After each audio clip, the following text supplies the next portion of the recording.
para Dios, por favor. Amén. Fuertes aplausos para Dios. Amén. Muy bien, vamos a iniciar nuestra prédica, hermano. Vamos a tocar y vamos a compartir el tema: el poder de la debilidad de Dios. Diga conmigo: el poder. Díganlo fuerte: el poder de la debilidad de Dios. Y aquí entra la paradoja, y es algo muy, muy curioso. Hay poder en la debilidad. Y la otra cosa, ¿realmente Dios es débil? Bueno, esto es lo que vamos a analizar. Porque escuche, de hecho, lo que vieron hoy en la escuela dominical, la omnipotencia de Dios. Y normalmente estamos acostumbrados a hablar de las virtudes de Dios, y eso es correcto. Pero suena escandaloso, políticamente incorrecto y hasta como herejía y blasfemia decir que en Dios existe algo llamado debilidad. Y ya vimos que Dios experimenta el dolor, que Dios es omnipotente, pero que también experimenta la impotencia por los límites que le pone el ser humano. Y es muy reflexivo poder creer o poderle creer a ese Dios que se encarnó, a ese Dios que lloró, que se lamentó, a ese Dios que se angustió en la persona de Jesucristo. ¿Cómo voy a poder creer y confiar en ese Dios que lloró, en esa persona que se angustió, en esa persona que no pudo? Bueno, esto es lo que vamos a ver en esta hora y en este día. Porque mire, cuando nosotros leemos esta escritura, tenemos que ver el contexto geográfico, cultural y religioso de cuándo lo está diciendo Pablo, dónde lo está diciendo Pablo y por qué lo está diciendo Pablo. Entonces, esto es sumamente importante que lo entendamos, porque Pablo está hablando a una audiencia que es como nación la cuna de la filosofía, Grecia. Corinto es parte de Grecia, y de Grecia, particularmente de Atenas, es la cuna de los grandes filósofos, de Pitágoras, de todos los grandes filósofos, de muchos hermanos. Y una de las cosas que el pensamiento griego tenía es que para los griegos existían muchos dioses, teniendo a la cabeza a Zeus. Y para los griegos era impensable que los dioses se relacionaran con el ser humano. Pero resulta que Pablo no viene hablando de los dioses griegos, sino del Dios de Israel.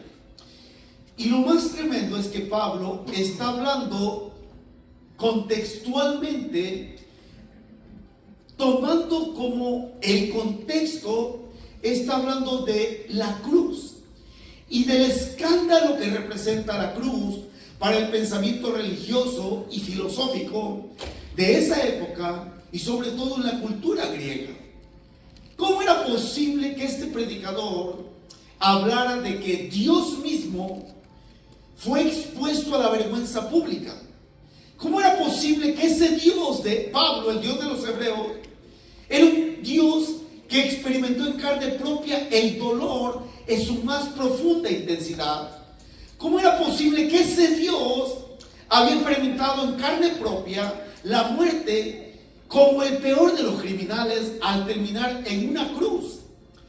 Y eso es interesante, porque ¿cómo es posible que el Creador omnipotente sufra y muera de manera impotente sin haber hallado otra manera o inventado otra forma menos cruel de redimir o de rescatar al ser humano? ¿Acaso no era más fácil que solamente con una palabra dijera: todos están perdonados, todo aquel que crea en mí? O sea, ¿cómo era posible eso? Y ese pensamiento volvía loco a esa cultura en ese tiempo. Y ahí es donde Pablo dice, hermanos, aquí está lo incomprensible de la sabiduría de Dios. Porque dice ahí que lo insensato, esa palabra insensato, tiene que ver con locuras. O sea, esa palabra, o sea, en Dios hay locuras. Bueno, Dios nunca hace nada loco, pero en base al pensamiento griego y en base a la filosofía griega, resulta que Pablo dice, lo insensato de Dios es más sabio que los hombres, y la debilidad de Dios es más fuerte que los hombres. Y esto es muy importante que lo analicemos, porque ahí está lo incomprensible de la sabiduría de Dios y a la vez el poder de su debilidad. Claramente aquí nos dice, hermanos, sin más preámbulos, dice, lo insensato de Dios es más sabio que los hombres y lo débil de Dios es más fuerte que los hombres. Entonces tenemos que ver dónde se manifestó o dónde se muestra la debilidad de Dios. Bueno, hay una referencia, hermanos, muy interesante que nos lo van a poner en la pantalla. En 2 Corintios 13:4, mire lo que dice. Porque aunque fue crucificado en debilidad, o sea, y obviamente está hablando de Cristo, aunque fue crucificado en debilidad, vive por el poder de Dios. Entonces, aquí vamos conectando. 1 Corintios 1:25 dice, lo insensato de Dios es más sabio que los hombres, y lo débil de Dios es más fuerte que los hombres. Pero de repente Pablo en 2 Corintios dice, aunque fue crucificado en debilidad, vive por el poder de Dios. Y entonces aquí se voltea la frase, porque en 1 Corintios 1:25 dice, lo débil de Dios es más fuerte que la fuerza de los hombres. Pero aquí dice que aunque fue crucificado en debilidad, ahora dice, vive por el poder de Dios. Entonces, esta es la pregunta. ¿Qué puede lograr ese Dios que sufrió dolor y de alguna manera es impotente ante una supuesta manifestación de debilidad? O sea, ¿qué puede lograr si es un Dios débil? ¿Qué puede en realidad conquistar si aquí dice que fue crucificado en debilidad y que la debilidad de Dios también está manifestada? Y bueno, aquí viene lo interesante. Mire, cuando no se analiza y se entiende esto que estamos leyendo, se corre el peligro de torcer, de tergiversar a Dios. Lo que significa esto, hermano, que entonces se puede pensar de Dios algo incorrecto, y en realidad no solamente se puede pensar algo incorrecto de Dios, sino también la acción, los actos de Dios en este mundo. Y es que mire, escuche esto. Esto lo piensa el ser humano porque el mismo ser humano se ha acostumbrado, escuche por favor esto, el ser humano se ha acostumbrado a juzgar y medir el poder de Dios por el barómetro del poder humano.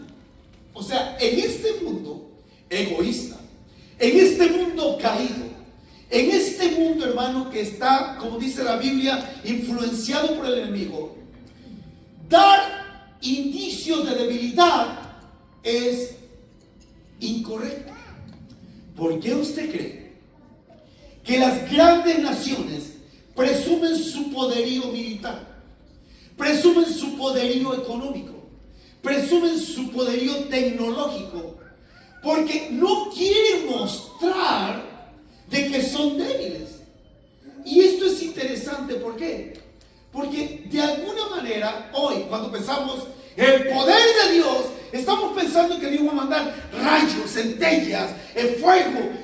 Y no es que Dios no pueda hacerlo, no es que Dios, hermano, no lo va a hacer un día, lo va a hacer. Pero en la primera ocasión que Cristo vino, Él vino de una manera identificándose con el ser humano, mostrando debilidad. Pero mostrando debilidad ¿en qué? ¿O hacia quién? Mire, mostrando debilidad ¿en qué? En que Él se autolimitó. Mostrando debilidad ¿hacia quién? Hacia su propia persona. ¿Por qué? Porque toda vez que Cristo usó el poder divino, nunca lo usó a favor del mismo. cada vez que Él desplegó el poder, manifestó el poder absoluto sobre la muerte, sobre la naturaleza, sobre los demonios, sobre los elementos naturales, al multiplicar comida, pero siempre beneficiando a los demás. Pero cuando Cristo tuvo hambre, Él no convirtió las piedras en pan. Cuando Cristo llevaba la cruz, Él no la tiró, Él la cargó. Entonces Él manifestó su poder a favor de los demás, pero en su propia persona experimentó la debilidad. Y es que ahí es donde le decía, y lo veíamos la semana pasada, si eres hijo de Dios, baja de ahí. Si eres hijo de Dios, sálvate. Si eres hijo de Dios, o sea, y el Señor, claro que lo podía hacer. De hecho, Él hizo una declaración. Él hizo una declaración aquella noche cuando lo fueron a arrestar. Cuando Pedro, impulsado por sus pasiones, le vuela la oreja a Malco, que le dijo el Señor, guarda tu espada, guárdala. Y le dijo, ¿tú crees que ahora no puedo clamar a mi Padre y me mandaría tantas legiones de ángeles? O sea, el Señor dice, tengo el recurso de usar el poder divino, pero no lo voy a usar, porque necesito enfrentar esto en toda la debilidad o en toda la naturaleza humana. Entonces, nosotros medimos el poder y vean lo interesante. Aún hay cristianos y aún hay gente en el mundo que busca a Jesús por los motivos incorrectos. Buscan a Jesús para que termine la guerra, para que alimente multitudes, para que sane más enfermos. Y si Dios no lo hace, la gente se decepciona y dice, yo creo que no es tan poderoso. Bueno, lo lindo que de Dios, en la omnipotencia de Dios, que el ser humano crea o no crea, Él sigue siendo Dios. Amén. Y lo hace cuando Él quiere, donde Él quiere y como Él quiere. Porque nadie puede mover la voluntad de Dios. Él es soberano. Pero en esta parte, hermano, es donde le vuelvo a repetir. Aunque Cristo fue crucificado en debilidad, vive por el poder de Dios. Pero el ser humano, le vuelvo a repetir, se ha acostumbrado a juzgar y a medir el poder de Dios por el barómetro del poder humano. Pero se ha ignorado cómo opera la debilidad de Dios y cómo se manifiesta realmente el poder de Dios. Ahora, antes de avanzar en este tema, recordemos algo sumamente importante. El ser humano, de alguna manera tiene un poder. Y escuche, esto es muy interesante. El ser humano tiene un poder. Tiene un poder en base a cómo juzga, a cómo opera, a cómo ejecuta sus propios pensamientos. Porque, por ejemplo, mire, los gobiernos humanos o los gobiernos del mundo tienen el poder de poner fuera de circulación a un criminal. Por ejemplo, si una persona, escuchen porque esto es sumamente importante, si una persona hace mucho daño, si una persona, hermano, es peligro para la sociedad, se lo voy a poner, hermanos, en dos ejemplos que aunque me da pena y me da tristeza, es de mi México querido. Por ejemplo, uno de los mafiosos más peligrosos y sanguinarios hace algún tiempo, Joaquín Guzmán. ¿Qué hizo este gobierno? Lo puso fuera de circulación. ¿Cómo lo hizo? Encerrándolo en una prisión. Hace algunas semanas pusieron fuera de combate a este famosísimo llamado Mencho. ¿Cómo lo hicieron? Matándolo. Y el sistema de este mundo muestra y manifiesta su poder poniendo fuera de circulación al ser humano. Por eso escuche, el ser humano o le aplica la pena de muerte o mata al criminal, lo encierra de por vida. Y esto es interesante, que por esa razón, escuche por favor esto, por esa razón, cada que pasa el tiempo, construyen más cárceles. Cada vez hay más cárceles. Vean la estadística. ¿Cuántas cárceles ha construido este país últimamente? Una de las cárceles más famosas a nivel mundial ahorita es esta cárcel del Secot en El Salvador. ¿Qué está pasando ahí? Hermano, dice que están metiendo a los peores criminales. Y esto es interesante porque ese es el poder de los gobiernos humanos. Sin embargo, escuchen, ¿qué pasa con las cárceles? Construyen más cárceles, las llenan, las amplían, las llenan y se van haciendo cada vez más grande este tipo de encierro. Lo interesante de esto, hermano, al final de cuentas, esto se convierte en un círculo vicioso, porque lo que buscan es eliminar al malvado antes de poder transformar la vida de esa persona. Por eso escuche esto. Pensemos un poquito en el apóstol Pablo. Escuche, esta es la verdad.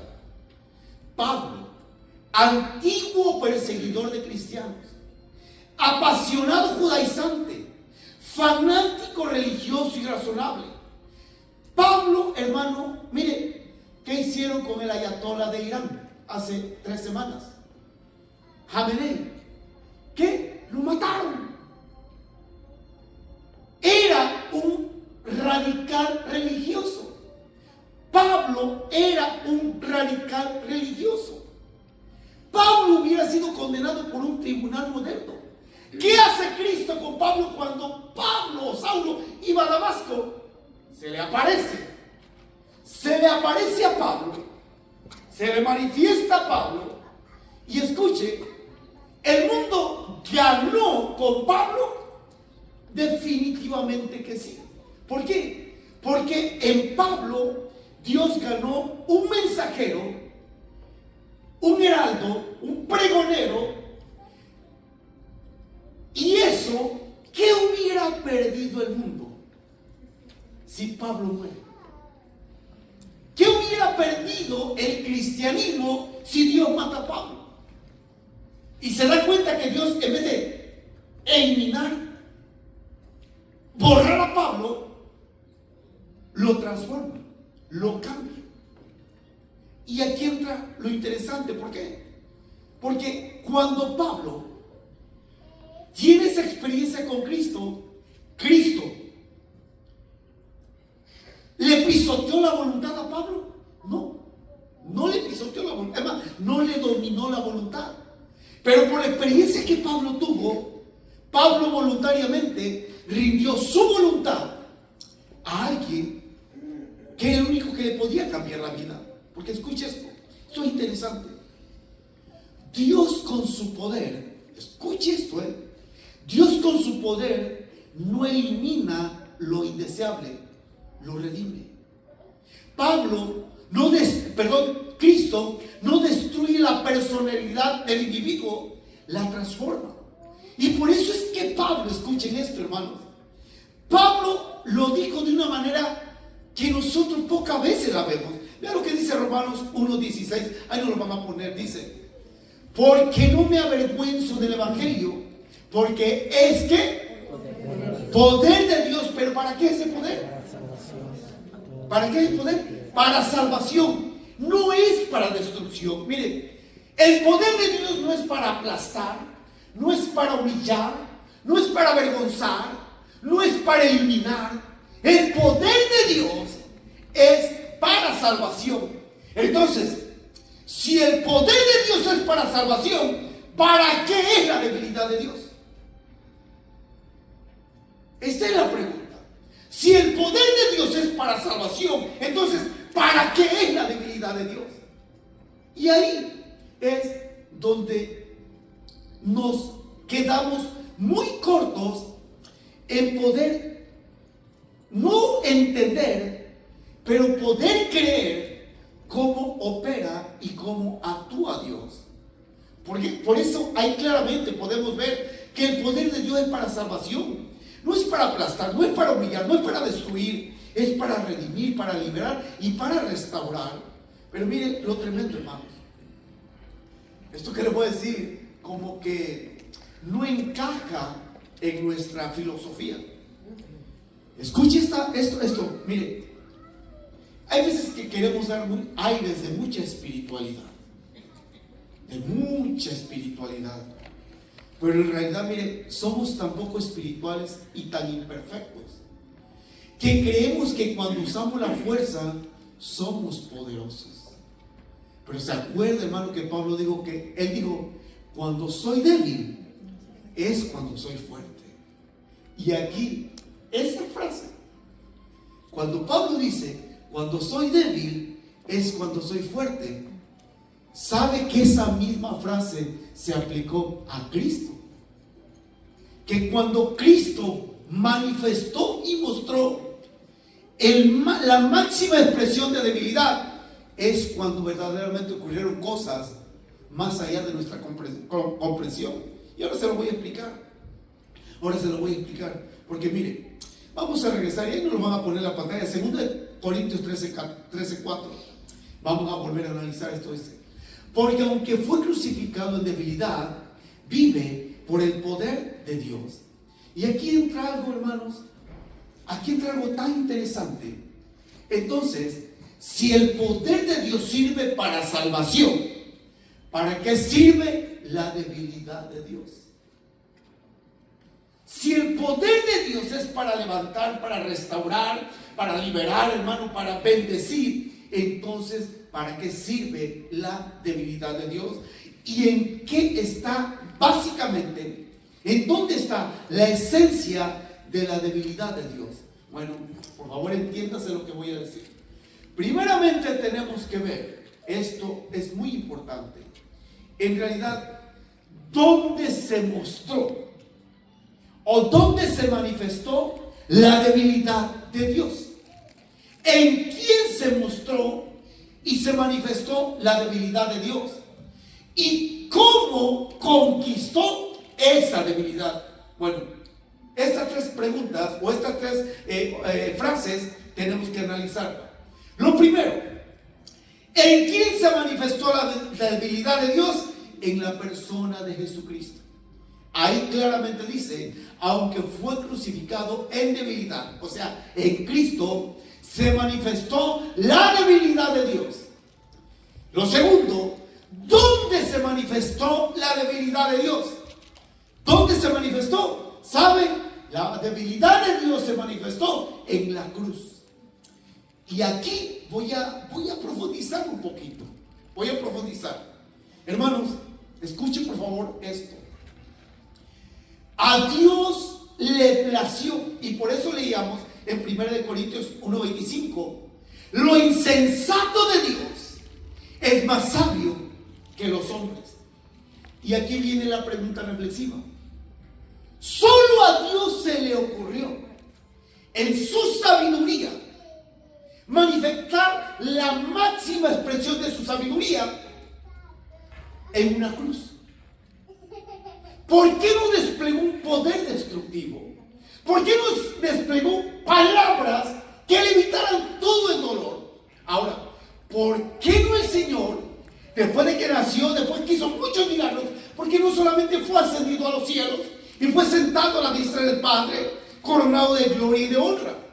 Mire, el asunto es que fue en la cruz,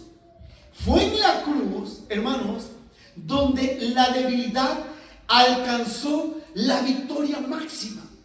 Fue en la cruz donde se manifiesta la máxima debilidad de Dios, porque Dios hizo de la cruz el instrumento más poderoso para hacer el bien al ser humano. ¿Y cómo está eso? Bueno, ahora se lo explico. Dios no escogió el campo de batalla, hermanos, en el monte Oreb, en el monte Hebrón, ni siquiera, hermanos, en el templo de Jerusalén. Había un campo de batalla que muy pocas veces la gente se puso a pensar y analizar. Porque precisamente en la cruz, en Cristo se manifestó la debilidad, y fue en la cruz donde se experimentó la debilidad. Bueno, piense un poquito en esto. ¿Acaso Cristo no podía evitar que clavaran sus manos en la cruz? ¿Acaso Cristo no podía evitar que una lanza atravesara su costado? ¿Acaso Cristo no podía evitar que llevar esa corona de espinas? ¿Acaso Cristo no podía evitar los latigazos? Claro que lo podía evitar. Pero hermanos, entonces, todo eso hubiera sido una tortura cruel, pero tenía que llegar al punto máximo donde se tenía que librar la batalla más importante, y no en poder divino, sino en debilidad humana. ¿Por qué? Porque escuchen, ahí en la cruz fue el instrumento, fue el campo de batalla donde la sabiduría de Dios dijo: allí en esa cruz, cuando tú estés clavado, allí en esa cruz va a acontecer algo que jamás el ser humano se imaginó, pero sobre todo que ni el mismo diablo pensó que iba a acontecer. ¿Y qué pasó? Bueno, por favor me ponen Colosenses, Lupita. Vea lo que pasó en la cruz. Esto es importante que usted lo vea. ¿Qué pasó en la cruz? ¿Qué sucedió en la cruz? La cruz, el campo de batalla. La cruz, el instrumento que Dios dijo: allí será la máxima victoria. Bueno, ahí dice, en la cruz, anulando el acta de los decretos que había contra nosotros, que nos era contraria, quitándola de medio, ¿y qué? Clavándola en la cruz. ¿Qué clavó en la cruz Cristo? Vamos a ponerlo de esta manera. ¿Qué fue clavado en la cruz? ¿Quién fue clavado en la cruz? Cristo. Cristo fue clavado en la cruz. Pero junto con Cristo, ¿qué clavó Cristo en la cruz? Lo primero que dice, hermano, había un acta que la ley decía contra el ser humano: nadie puede cumplir la ley. Y cuando Cristo cumple la ley, cuando Cristo en su propia persona cumple perfectamente la ley, establece un documento espiritual que dice: el acta que era contraria al ser humano, que acusaba al ser humano, ahora queda clavada en la cruz. No solamente en la persona de Cristo, sino en la cruz. Claramente dice ahí, hermano, dice quitándola de medio y clavándola en la cruz. Lo que está diciendo Cristo es pago completo. Y hasta ahí es algo glorioso. Y esto, por favor, entiéndase lo que le voy a decir. Eso tenía que ver con Dios, con el Padre. Pero había algo y alguien más que tenía que ser avergonzado. ¿Y quién era ese algo y alguien más? Bueno, dice el verso 15: y despojando a los principados y a las potestades, vean, los exhibió ¿qué? Públicamente, triunfando sobre ellos. ¿Dónde? A ver, ¿dónde triunfó Cristo? Ahora, aquí es lo que el ser humano dice: ¿qué triunfo puede haber en esa cruz? Bueno, el punto es este. Primero Cristo clava el acta que era contraria a nosotros, y lo clava, escuche, en una debilidad perfectamente humana, porque Él murió plenamente como ser humano. Él no murió como Dios, Él murió como ser humano. Y como era un ser humano, era el sacrificio perfecto que el Padre reclamaba para que su justicia fuera satisfecha. Cuando Cristo clava esta acta, entonces acontece algo. Si usted ve la Biblia, dice que en el día o en la tarde que Cristo fue crucificado, había tinieblas. Dice que hubo 3 horas de tinieblas. Y usted, hermanos, ¿se ha preguntado por qué esas tinieblas? Obviamente, la Biblia nos relata, hermano, que el mundo espiritual estaba acelerado, estaba revuelto. Pero, hermanos, lo interesante de esto es que Cristo, en su debilidad humana, en su debilidad personal, escuche esto, ¿qué logró con su debilidad? ¿Qué pudo conquistar Cristo con su debilidad? No con su poder, con su debilidad. ¿Qué hizo? Con su debilidad despojó. Oiga, dice, despojó a los principados. Con su debilidad, no con su poder.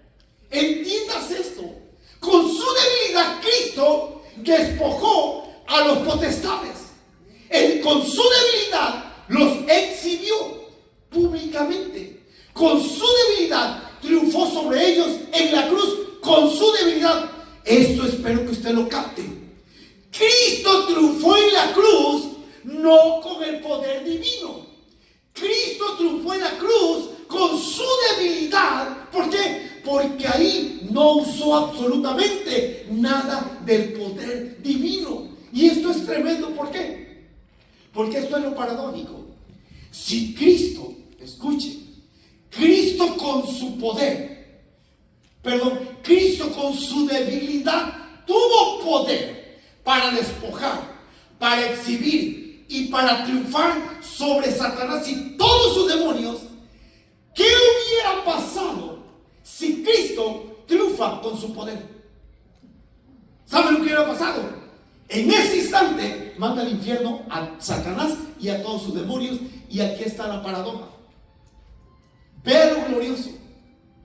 Si con su debilidad tuvo la capacidad, tuvo, hermano, la habilidad y la facultad para despojar, para exhibir y para triunfar sobre Satanás y sus demonios, ¿qué hubiera pasado si Cristo usa su poder divino?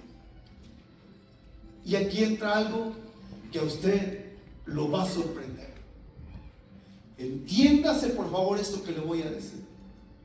Hoy, escuche, nosotros como seres humanos y como cristianos tenemos el pensamiento de que Satanás y todos sus demonios tienen que huir de la presencia de Dios. Pero escuche lo que le voy a decir. ¿Sabe que no hay una escritura bíblica? No hay una sola que después de la muerte de Cristo diga que ahora Satanás tiene que huir de Dios. Y le voy a decir por qué. Porque esto es lo tremendo. Porque en primer lugar, ¿dónde no está Dios? Dígame, ¿dónde no está Dios? Y aquí entra lo tremendo. Santiago dijo de esta manera: resistid a Dios, resistid al diablo, someteos a Dios, ¿el cual qué? A ver, dígalo, ¿el cual qué? ¿De quién tiene que huir Satanás? ¿De Dios o de usted? No, usted no está convencido. ¿De quién tiene que huir Satanás? ¿De Dios o de nosotros? ¿De verdad usted lo cree? Porque eso dice Santiago: resistid al diablo, someteos a Dios, el cual huirá de vosotros. O sea, Satanás. Y sabe, hermano, y aquí viene la paradoja. Si Cristo con su debilidad, hermanos, despojó, exhibió y triunfó sobre Satanás y todos sus demonios, ahora, hermanos, el Señor dijo, ya después de los resultados, dijo: estas señales seguirán a los que creen en mi nombre. En mi nombre echará ¿qué? Ahora, ¿quién tiene que huir? ¿Los demonios o usted? ¿Quién tiene que salir huyendo? Y aquí entra algo que a usted lo va a sorprender todavía más. ¿Por qué a Satanás y a todos los demonios le echamos la culpa de todo lo malo, cuando él es ya un ser derrotado? Les voy a explicar por qué. Porque no nos hemos apoderado del beneficio que alcanzó Cristo al triunfar sobre todos estos enemigos, no con su poder, sino con su debilidad. Y esta es la paradoja. ¿Por qué? Porque escuche, esto no termina aquí todavía. Si Cristo con su debilidad clavó el acta que nos era contraria en la cruz, despojó, exhibió públicamente y triunfó públicamente sobre toda esta sarta de enemigos, hermanos, escuche esto. Entonces nosotros tenemos que analizar por qué lo hizo Cristo. O sea, mire, qué tremendo que a través de esa supuesta debilidad y el más intenso dolor, Cristo despojó, exhibió y triunfó públicamente ahí en la cruz. De hecho, en la cruz fue donde se ganó la más grande batalla. Escuche, en la cruz fue donde se experimentó la manifestación del más intenso dolor, de la más profunda expresión de debilidad, porque ahí fue donde Cristo dijo: Dios mío, ¿por qué me has desamparado? Mire, y cuando Dios desamparó al Hijo, experimentó todo el abandono del cielo, todo el poder, ahí Cristo lo manifestó, ahí lo experimentó. Y escuche, es interesante, ¿por qué? Porque al final de cuentas, cuando Cristo experimenta este dolor, cuando Cristo, hermano, experimenta la más profunda expresión de debilidad, todo era por y con un propósito. Y era esto, era y es el amor de Dios. Escuche, que Cristo prefirió morir en la persona de Jesús como un manso cordero débil y sin defenderse, porque existe una escritura que muy pocas veces la relacionamos con el amor de Cristo y de Dios hacia el ser humano, que dice de qué manera realmente ama Dios al ser humano. Y escuchen, nos lo van a poner ahí en Cantares. Aquí viene, vean, Cantares 8:6. Dice: ponme como un sello sobre tu corazón, como una marca sobre tu brazo, porque fuerte es como la muerte. ¿Qué? Ahora, entendemos eso en la aplicación del amor del Redentor de Cristo hacia el ser humano. Dice, fuerte es como la muerte el amor. Hermano, quiero que por favor analice esto. ¿Hay algo más fuerte que el amor? O sea, ¿hay algo igual tan fuerte como el amor? A ver, ¿hay algo igual de fuerte como el amor? Sí. ¿Y sabe qué es? La muerte. Aquí hay misterio. Y quiero que usted lo entienda. No hay secreto, hay misterio. ¿Qué tan fuerte es el amor de Cristo hacia el ser humano para haberse despojado de todos sus atributos divinos y venir a experimentar la debilidad? Y es que si usted lee todo el contexto de Cantares 8, dice, fuerte como la muerte, fuerte es como la muerte el amor y la tumba. Y hay dos cosas que son totalmente insensibles. No importa, hermano, cuánto usted le llore a un muerto, ya está muerto. Y no importa cuánto tiempo esté en una tumba, la tumba no se va a abrir porque ahí está alguien cautivo por la muerte. Pero entonces Cristo dice, yo amo a esas personas tan imperfectas. Mi amor por ellos es tan fuerte, mi amor por ellos es tan fuerte que voy a experimentar la debilidad. Por fuerte que sea la muerte, por duro que sea el dolor, por intenso que sea el sufrimiento, voy a experimentar eso, porque no quiero que ellos se pierdan, porque no quiero que pasen una condenación. Y por eso, hermano, dice ahí, fuerte es como la muerte el amor. Si usted lo quiere resumir de esta manera, ¿cuál es la debilidad de Dios? ¿Sabe cuál es? El amor.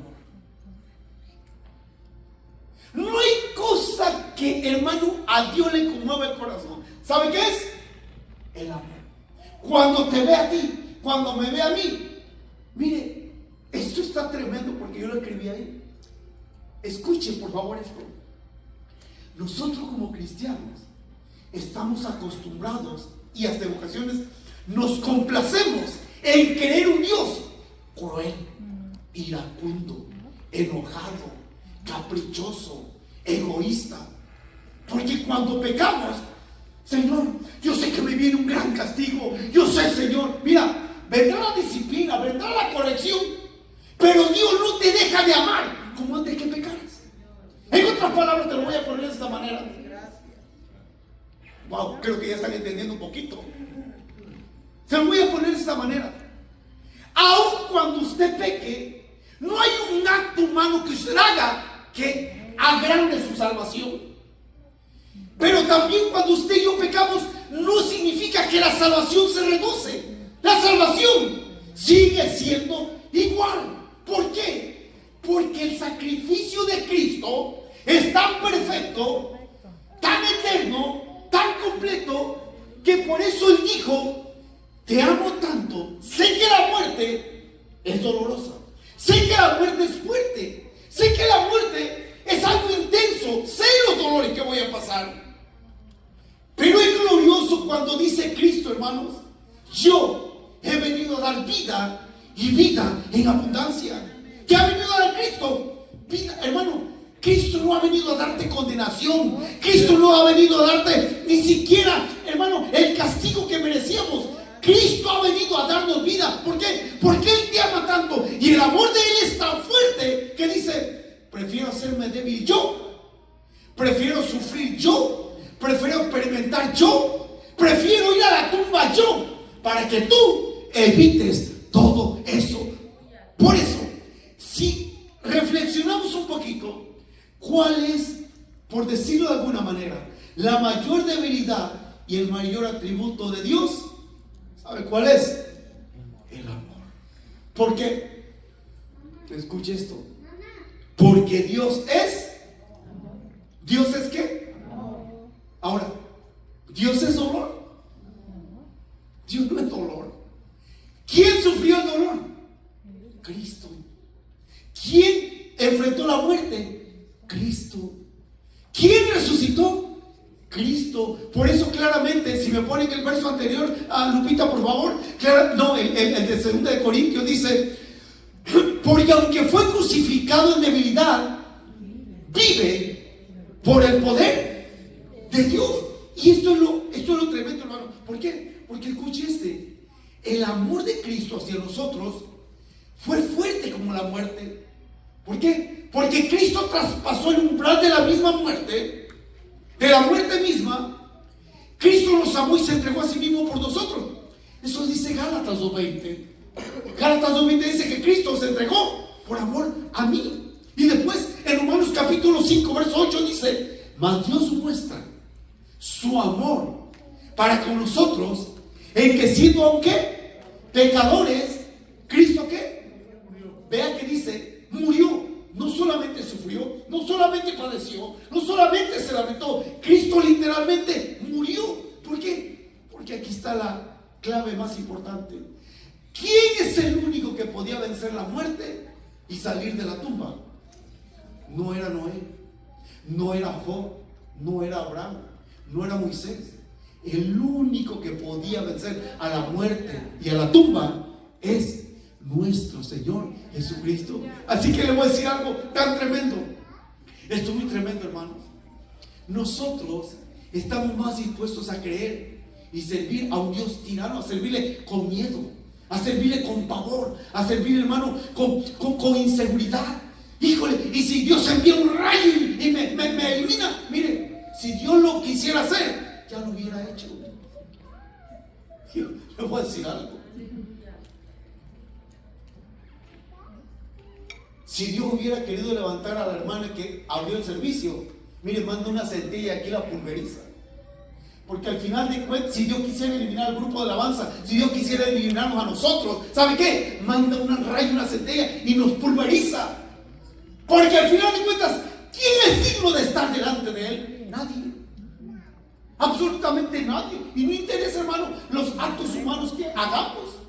Por eso en Tito dice, nos salvó no por obras de justicia que hubiéramos hecho, sino por su misericordia, la cual manifestó en favor hacia nosotros. No hay un acto de justicia que usted y yo hagamos que a Dios lo impresione. ¿Qué podemos hacer, hermano, ante Dios? Si claramente la Biblia dice que todos nuestros actos de justicia son como trapos de inmundicia ante Dios. Entonces, aquí está el punto, hermano.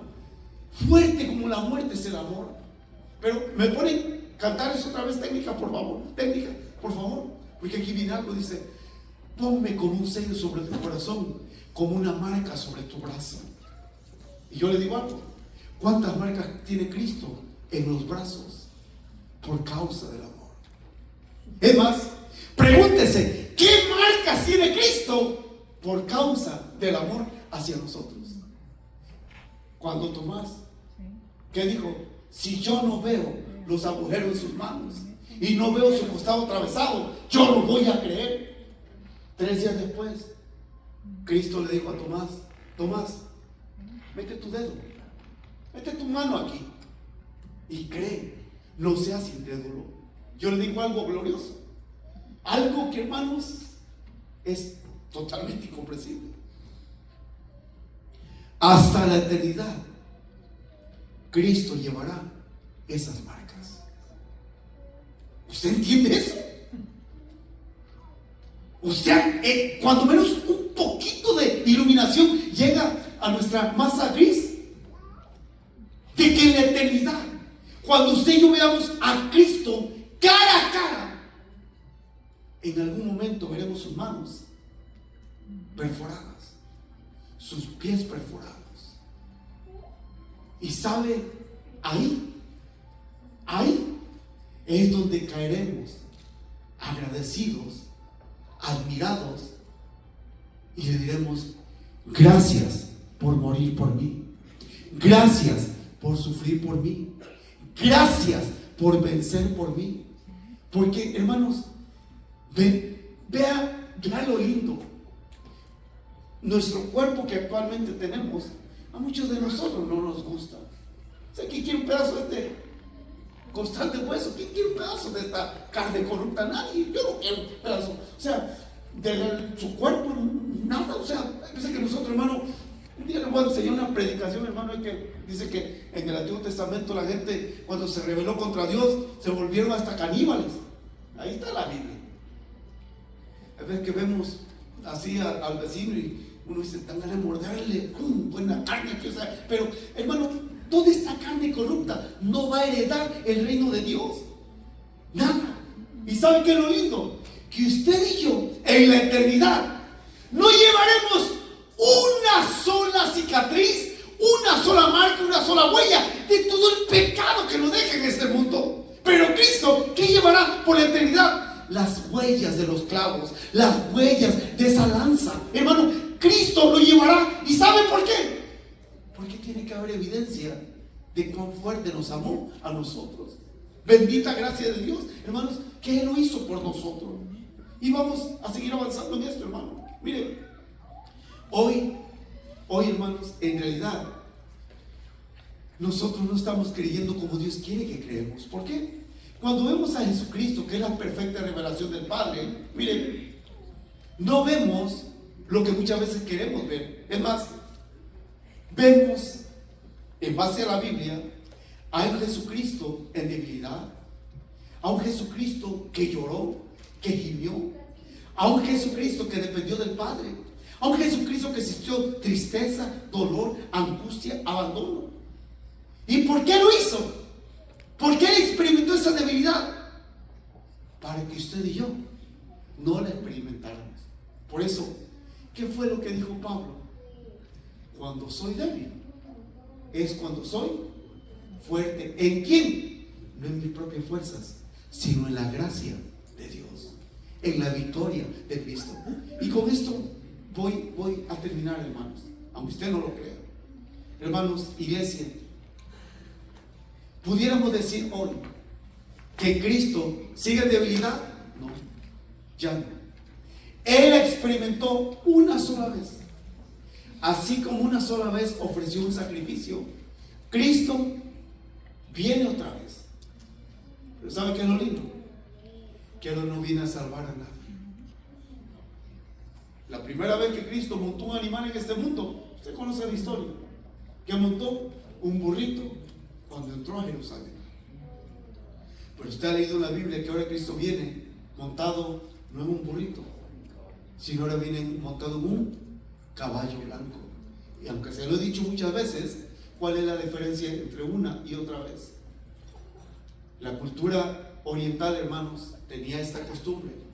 Cada vez que un rey entraba a un lugar, cuando iba en son de paz, entraba montado en un burrito, animal manso, animal de paz.